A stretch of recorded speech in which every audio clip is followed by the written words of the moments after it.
Change your diet, change your life, change the planet.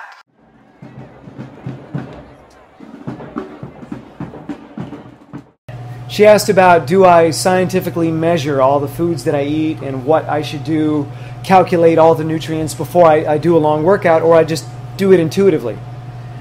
I read all the books, I read all the studies, I read all the data, and then I experiment. Do I feel good or do I feel bad? Do I feel energized or do I feel tired? Great metric. If you really want to put this stuff to the test, go run or race. You know, I'll race as an experiment with a certain food.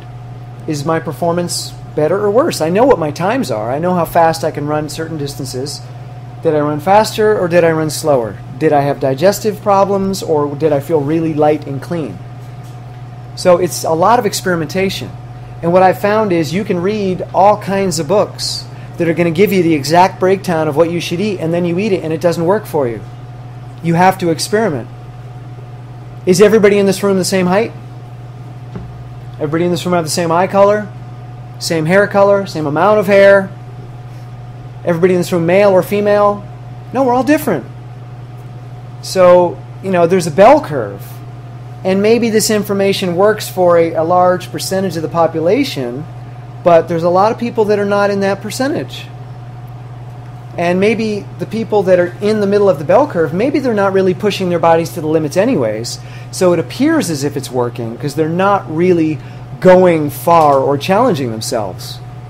They're living a pretty limited life. They're staying right in the middle and not ever really taking risks. So a lot of that information just hasn't been tested well. So I'm a guinea pig. I test it all. And I encourage people not to follow exactly what I do. I encourage them to test it for themselves. For instance, I can't eat a lot of bananas. But there are people that say, I eat 30 bananas a day. And I eat 15 bananas before I run. If I have more than 2, I'm in big trouble. So I eat small amounts of fruit at a time. I eat a lot of fruit, but never more than 2 pieces at a time. But there are people that can just gorge on fruit and then go run. I can't. I'll be sick.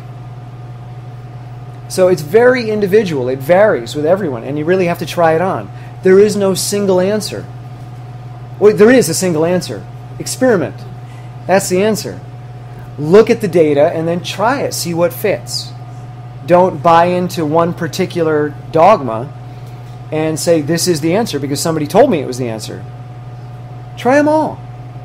Every raw guru out there, I've tried their diet. And one by one, I checked them off the list. Didn't work, didn't work, didn't work, didn't work. So I took little pieces of each diet and eventually found something that works for me. May not work for you. But it's all about experimentation, and it's not about one person having the answer because they've never walked a mile in your shoes. Maybe they had a really miraculous transformation. Okay? I did, but that doesn't mean you're going to have the same experience. But I still believe that plant foods are superior foods. And there's less karmic debt, and there's less environmental impact. You know, it's just win-win-win across the board.